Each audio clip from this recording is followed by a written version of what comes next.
예레미야 34장 1절부터 7절까지 한 절씩 읽고 마지막 절은 같이 읽겠습니다. 예레미야서 34장 1절로 7절까지.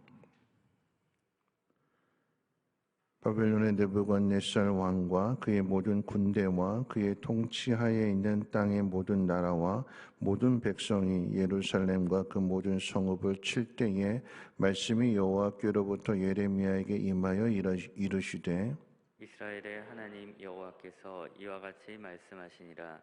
너는 가서 유다의 시드기야 왕에게 아뢰어 이르기를 여호와의 말씀에 보라, 내가 이 성을 바벨론 왕의 손에 넘기리니 그가 이 성을 불살을 것이라. 내가 그의 손에서 벗어나지 못하고 반드시 사로잡혀 그의 손에 넘겨져서 내 눈은 바벨론 왕의 눈을 볼 것이며 그의 입은 네 입을 마주 대하여 말할 것이요 너는 바벨론으로 가리라. 그러나 유다의 시드기야 왕이여, 여호와의 말씀을 들으라. 여호와께서 내게 대하여 이와 같이 말씀하시니라. 내가 칼에 죽지 아니하고 평안히 죽을 것이며 사람이 너보다 먼저 있은 내 조상들 곧 선왕들에게 분향하던 것 같이 내게 분향하며 너를 위하여 애통하기를 슬프다 주여 하리니 이는 내가 말하였습니다. 여호와의 말씀이니라 하시니라. 선지자 예레미야가 이 모든 말씀을 예루살렘에서 유다의 시드기야 왕에게 아뢰니라. 같이 있습니다. 그때에 바벨론의 왕의 군대가 예루살렘과 유다에 남은 모든 성읍들을 쳤으니 곧 라기스와 아세가라 유다의 견고한 성읍 중에 이것들만 남았음이더라. 아멘. 우리가 주일 저녁에 성경에 읽어진 예를 살펴보면서 지도도 보고 또 세상의 이야기도 이렇게 살펴보게 되는데 메소포타미아 지역의 패권을 누가 잡을 것이냐, 오리엔트 지역을 누가 통일할 것이냐, 세상의 힘을 누가 가질 것이냐에 대하여 세상의 힘을 갖고자 하는 아수르가 가장 먼저 오리엔트 지역을 통일하고 그 가운데 있어서 북이스라엘을 멸망시켰습니다. 힘을 가진 이 아수르가 오래 갈 것 같은데 그런데 곧 이어 일어난 바벨론, 오늘 본문에 등장하는 이 느부갓네살 왕에 의해서 이제 이 바벨론이 아수르를 무너뜨리게 되고 그 메소포타미아 지역과 오리엔트 지역을 통일하게 되는데 이 역시 힘을 얻게 되니까 그 세력을 더 팽창하기 위해서 이제 아직 멸망되지 않은 남유다를 멸망시키기 위해서 온 힘을 모아서 지금 쳐들어온 상황입니다. 세상의 논리는 무엇이냐? 세상의 원리는 누가 힘을 갖느냐? 그런데 이 힘은 군대의 힘인 거지요. 강력한 왕을 중심으로 하는 그 강력한 군대를 바탕으로 인해서 다른 나라를 침략하게 되는 이게 세상의 원리가 되는데 그런데 이스라엘은 그 중간에 끼어 있는 거예요. 그런데 이스라엘을 통해서 하나님께서 보여주시고자 하는 것은 힘의 원리가 아니라 믿음의 원리입니다. 이스라엘이 이스라엘 될 수 있고 하나님의 백성으로서의 그 영향력을 나타낼 수 있는 길, 하나님 말씀하신 대로 세상을 정복하고 다스릴 수 있는 길은 곧 믿음의 원리이고 순종의 원리가 됩니다. 여러분 성경 전체에 이 구약 39권과 신약 27권, 이 성경 66권의 이야기를 요약해서 설명을 드린다라고 하면 두 가지 관점으로 설명할 수 있을 것인데 첫째는 하나님 편에서 생각해 본다면 이 성경의 이야기는 하나님의 사랑 이야기입니다. 하나님이 우리를 얼마나 사랑하시는가? 하나님의 사랑은 얼마나 깊은 사랑인가? 인간의 사랑과 어떻게 구별되는가? 어떤 사랑이에요? 아가페적인 사랑이죠. 조건이 없는 절대적인 사랑. 반면에 이것을 인간의 입장에서 성경을 이해한다라고 하면 이 성경의 이야기는 어떤 이야기인가? 인간적인 관점에서 본다면 예수님께서 이 땅에 오셔서 본으로 보여주신 삶의 모습이 뭘까요? 순종입니다. 예수님께서 이 땅에 오셔서 죽기까지 하나님 말씀 가운데 순종하시는 순종의 본을 보여주셨어요. 누가 순종할 수 있는가? 어떤 사람이 순종할 수 있는가에 대하여 어떤 사람이 순종하게 될까요? 하나님을 믿는 사람. 하나님이 어떤 분이신지를 절대적으로 신뢰하는 사람. 하나님이 나를 이처럼 사랑하신다라고 하는 그 사랑을 깨닫는 사람이 하나님에 대하여 그 사랑을 전할 수 있는 것이요. 그 사랑을 또한 세상 가운데 나타낼 수 있는 것입니다. 누가 순종할 수 있을까요? 믿음 있는 사람입니다. 하나님 믿는 사람이 하나님의 뜻을 따름으로 인해서 하나님과 하나가 되어지게 되는 거죠. 예수님이 이 땅에 오셔서 순종하심으로 인하여서 뭐라고 말씀하셨는가? 내가 아버지와 하나가 되었다. 하나님 말씀 가운데 순종하게 될 때 하나님과 우리가 하나가 되는 것이요 뜻이 같아짐으로 인하여 동행하게 되는 것이며 그곳에 하나님의 영광의 빛이 비추어지게 되는 것입니다.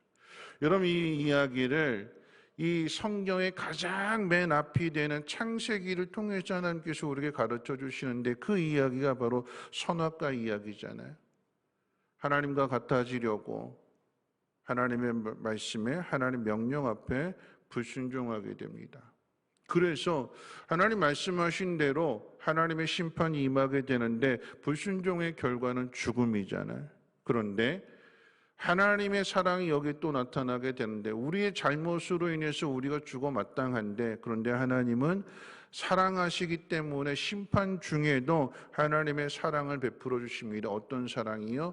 여인의 후손을 통한 구원을 약속해 주셨어요. 다 죄를 지어서 죽게 된 사람들에게 생명의 길을 열어놓으신 거예요. 그러니까 그 뒤에 흘러나오는 이야기들은 누가 이 하나님의 말씀을 믿고 믿음대로 살 것인가. 그래서 갈라지는 것이 가인과 아벨의 모습이고 그리고 가인 계열과 셋의 계열. 다시 이것을 정리한다면 하나님 말씀을 믿고 살아가는 사람과 믿지 않고 살아가는 사람으로 세상의 사람들이 나누어진다라고 하는 이야기. 하나님은 사랑이시기 때문에 우리가 죄를 지은 그 자리에서도 다시 구원을 받을 수 있는, 잃어버린 것을 다시 회복할 수 있는 그 기회를 주시는 하나님이십니다. 왜 제가 오늘 이 이야기를 길게 이렇게 설명하는가? 오늘 본문의 이야기가 바로 그런 이야기예요. 시드기야 왕이라고 하는 것은 마지막 유다의 왕인 거죠. 오늘 이 상황이 아주 급박한 상황인 거예요. 느부갓네살 왕이 자신이 정복한 모든 민족들을 다 동원하고 이 남유다를 치기 위해서 지금 격격히 포위하고 있어요. 마지막 예루살렘 성 하나 남겨져 있고 그리고 말씀 가운데 보니까 라기스와 아세가라 이 견고합성 이것들만 남아있대요. 2성 남아있어요. 2성. 정말 바람 앞에 꺼져가는 촛불과 같은 이런 상황인데, 자, 이 상황 속에서 하나님께서 예레미야 선지자를 통해서 시드기야에게 말씀을 주시는데 어떤 말씀이냐? 바벨론에 항복해라. 느부갓네살 왕 앞에 항복해라. 네가 항복하게 되면 너는 바벨론에 끌려가게 될 것인데, 그런데 너는 칼에 죽지 않고 평안하게 죽을 것이며 많은 사람들이 너의 죽음을 슬퍼하게 될 것이다. 왜 힘이 없어서 나라를 못 지켰을까? 그것밖에 안 되나? 비난하고 조롱하고 비웃고 이런 것이 아니라 하나님 말씀 가운데 순종해서 우리의 생각과 다르게 항복하면 너는 바벨론에 끌려가게 될 것이고 거기서 편안하게 죽을 것이며 많은 사람들이 너의 죽음을 슬퍼하게 될 것이다. 다시 말하면 심판 가운데에서도 너는 존경받는 왕이 될 거다. 왜요? 하나님 앞에 순종했기 때문에. 어떤 순종이요? 바벨론에 항복하는 것이 하나님의 뜻이라고 했을 때 이거 우리의 생각으로는 이해할 수 없는 건데 어떻게 왕이 항복할 수 있을까? 왕이 어떻게 먼저 백기를 들 수 있을까? 우리를 지켜줘야지. 왜 안 싸우고? 바벨론에 항복하는 일이 왕으로서의 자존심을 무너뜨리는 일이고 그리고 마지막 멸망당하는 그 시대의 왕이 역사적으로 수치를 당하는 일이요, 치욕을 당하는 일이기 때문에 쉽게 받아들일 수 없는 일이지만, 그런데 여러분 중요한 것은 지금까지 34장의 이야기를 살펴보는 내내 예레미야 선지자가 40년 가까운 사역 동안에 말씀을 전한 내용이 무엇입니까? 하나님께서 이스라엘 민족이 불순종하게 되면, 하나님의 뜻을 따르지 않으면 북쪽에서부터 세력을 통해서 이 나라를 무너뜨리신다, 망하게 하신다. 이미 북이스라엘은 망한 상태에서 정신 차리지 않으면, 하나님의 뜻대로 살지 않으면 북쪽에서 와서 이 나라를 무너뜨린다. 그게 지금 현실이 됐잖아요.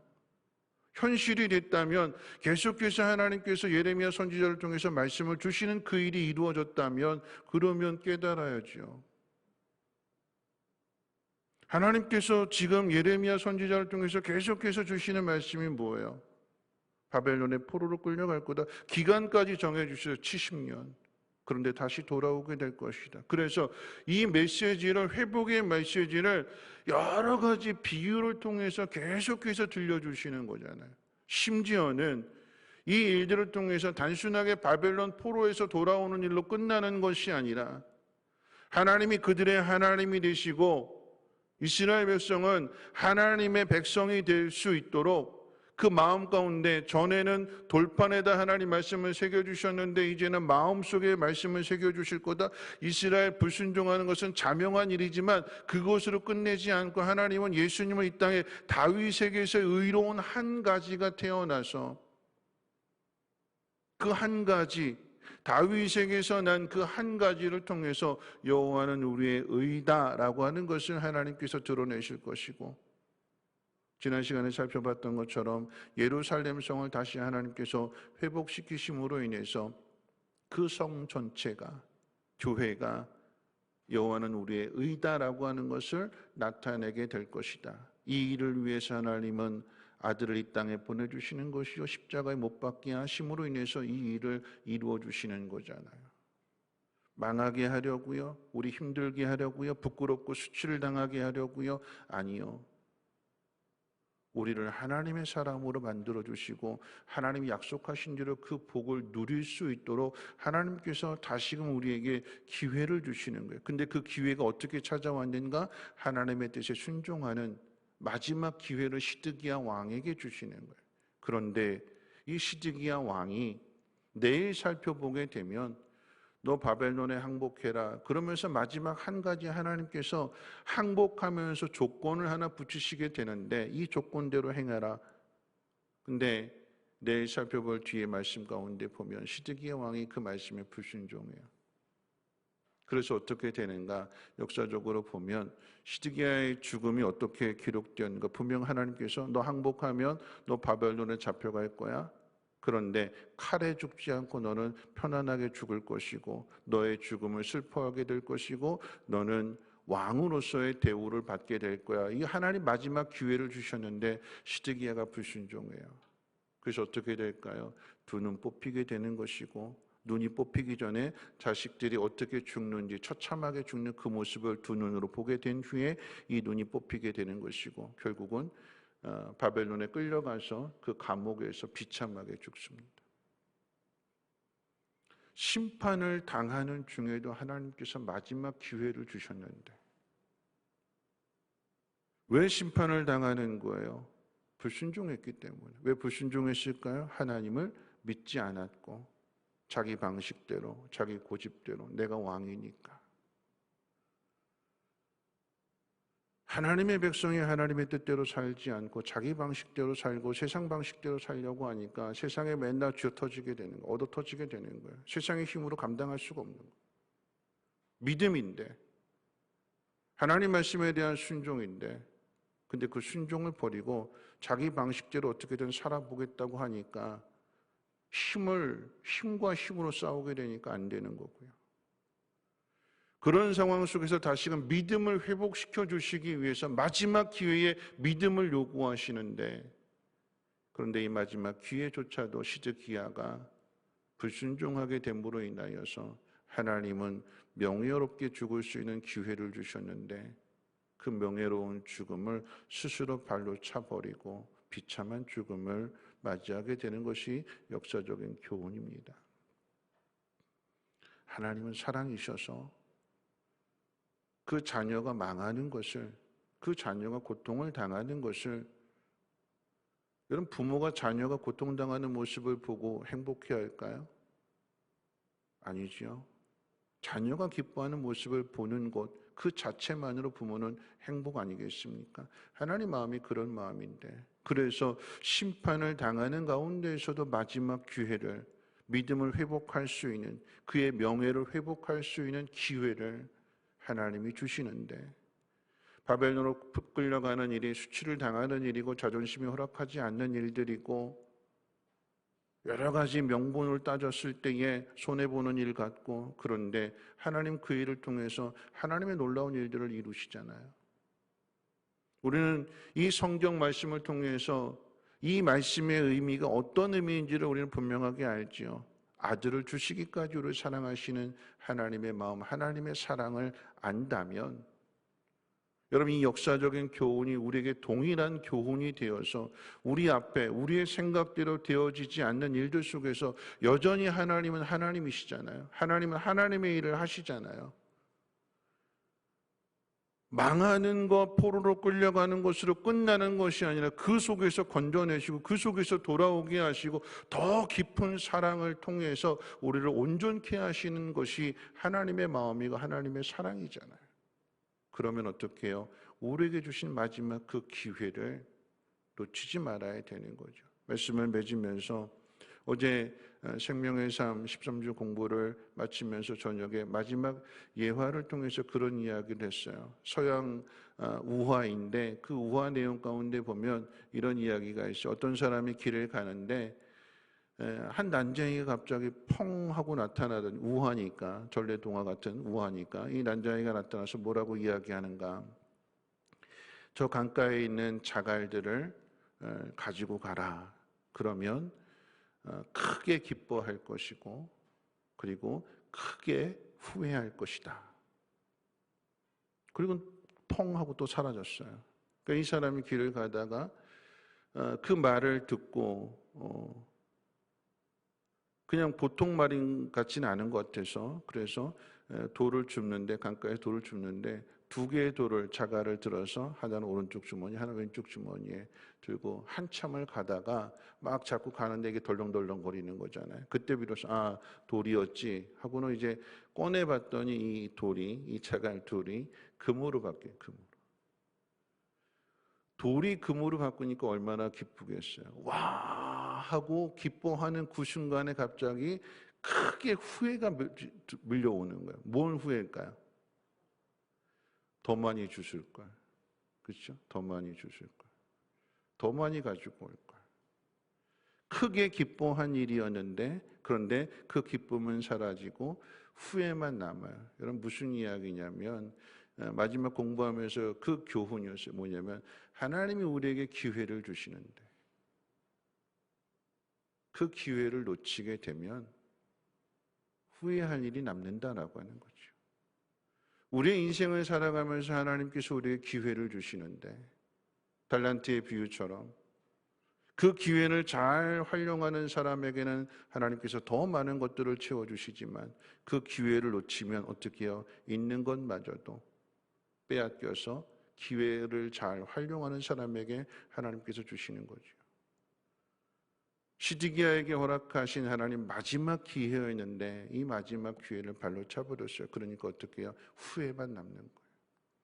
우리의 인생이 후회가 남는 인생이 되지 않도록, 인생 다 지나고 나서 돌아봤더니 이거 좀 그때 좀 더 열심히 할걸, 이거 이렇게 좀 했을걸, 내가 충성할걸, 왜 내가 믿음이 없었을까, 후회하는 일이 생기지 않도록 오늘 나에게 주시는 이 하나님의 말씀, 하나님은 일하시는 하나님이시고 우리를 사랑하시는 하나님이시기 때문에 언제나 우리에게 좋은 것 주시기 위해서 말씀을 주시는데, 우리는 우리가 가진 생각으로 판단하고 우리가 가진 믿음 가지고 일을 하려고 하다 보니까 자꾸 세상에 마음 빼앗기게 되는 것이고, 그래서 하나님의 사랑을, 하나님의 능력을 놓치고 잃어버리고 내 방식대로 살아가는 것입니다.